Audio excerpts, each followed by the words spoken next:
जय श्री कृष्ण, जय श्री राम, जय गौ माता, जय राधे श्याम। आप देख रहे हैं तुलसी तपोवन यूट्यूब चैनल और इस वीडियो में हम चर्चा कर रहे हैं कि देवउठनी एकादशी कब की है।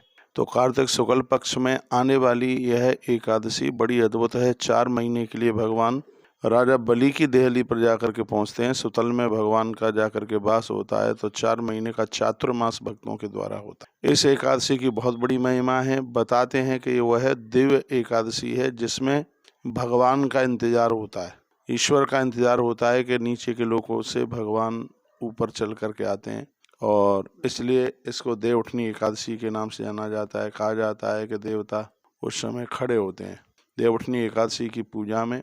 इस एकादशी की बहुत बड़ी महिमा है। इसमें भगवान श्रीमन नारायण की पूजा होती है, लक्ष्मी नारायण भगवान को पूजा जाता है और कहा जाता है, उठो देव बैठो देव, हे प्रभु अब आप खड़े हो जाइए, आपके बिना बिल्कुल कुछ भी नहीं है। देवउठनी एकादशी वाले दिन लोगों को चाहिए कि वो भगवान के सामने घी का दिया जलाएं, विष्णु सहस्रनाम का पाठ करें और तुलसी माँ को वंदन और प्रणाम करें। देवोत्थान एकादशी के दिन गायों के खुर के चिन्ह घर में बनाए जाते हैं, गौ माता के चरण चिन्ह घर में बनाए जाते हैं, जो बहुत ज़्यादा शुभ है। और इसमें संध्या के समय में देवों की पूजा होती है, तो बहुत ध्यान से इस बात को सुन लीजिएगा।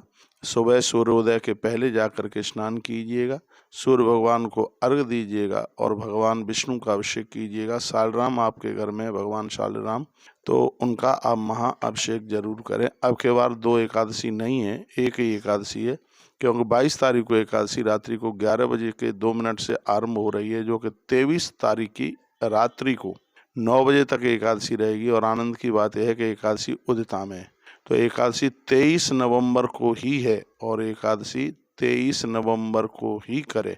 पूरी दुनिया में जहाँ जहाँ हरि वैष्णव लोग रहते हैं वो 2023 के 23 नवंबर को ही एकादशी का व्रत होगा। मैं आपको कुछ पारण का समय बता देता हूँ। इसमें जो पारण का समय है वो 24 नवंबर को सुबह, बिल्कुल सुबह 6:52 से लेकर के 8 बज करके लगभग 57-58 मिनट तक का इसका समय है, पारण का समय। पारण जब किया जाता है तो कहीं कोई भगवत अपराध हो जाता है तो उसका प्रायश्चित हो जाता है। पारण में गंगा जल में तुलसी के पत्र डालिएगा, ओम केशवाय नमः, माधवाय नमः, नारायणाय नमः बोल करके उसका आचमन कर लीजिएगा और भगवान को नेत्र बंद करके एक माला का जप करें, ओम नमो भगवते वासुदेवाय। तो आपकी 11 का एकादशी की आपकी महिमा का और ज़्यादा फल बढ़ जाता है।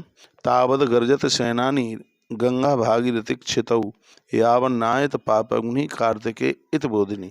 जिस प्रकार से माँ भगवती गंगा संपूर्ण पापों को जला करके समाप्त कर देती है, उसी प्रकार से हरि प्रबोधिनी एकादशी, देवउठनी एकादशी अपराधों को, पापों को जला करके ऐसे ही समाप्त कर देती है। अश्वमेध सहस्त्राणि राजसूय शतानि च एकैन उपवासेन प्रबोधिन्याम यथा भवत। हजार अश्वमेध यज्ञ और सैकड़ों वाजपेयी यज्ञ करने का फल प्राप्त होता है हरि प्रबोधिनी एकादशी का व्रत करने से। इसलिए हरि वैष्णव जनों को चाहिए कि वो 11 का व्रत जरूर करें। दुर्लभम चैव दुष्प्राप्यत लोके सचराचरे तदपि प्रार्थतम विप्रह ददाति प्रतिबोधिनी। यानी स्वयं भगवान कहते हैं कि भगवान को यह प्रार्थना कीजिए, कहिए कि भगवान हर वर्ष हमें हर प्रबोधिनी एकादशी करने का सौभाग्य प्राप्त हो जाए। प्रबोधिनी एकादशी उस भक्त को सब कुछ दे देती है। असावधानी पूर्वक भी की गई हर प्रबोधिनी एकादशी ऐश्वर्य, संस्कृति, ज्ञान, राज्य तथा सुख संपत्ति प्रदान कर देती है। हर प्रबोधिनी का एक ही उपवास मेरा तथा मंदराचल जैसे बड़े से बड़े पापों को नष्ट कर दे, ऐसा भगवान स्वयं कहते हैं ऐश्वर्यम संस्कृति ज्ञानम राज्यम च सुख संपदाम ददात पोषताम विप्रह हेलया हरि बोधिनी। मेरु मंदार तुल्यानि पापान्य उपार्जितानि च। मेरु पहाड़ के बराबर भी पाप होंगे तो यह एकादशी उनको भी समाप्त कर देती है। एक ही उपवासेन दैत्य हरि बोधिनी। इस हरि प्रबोधिनी एकादशी की इतनी बड़ी महिमा अपने आप में। बहुत बहुत धन्यवाद। वीडियो पूरा करने का तो मन नहीं कर रहा है, लेकिन फिर भी हम बस अब इस कार्यक्रम से हम विराम लेते हैं।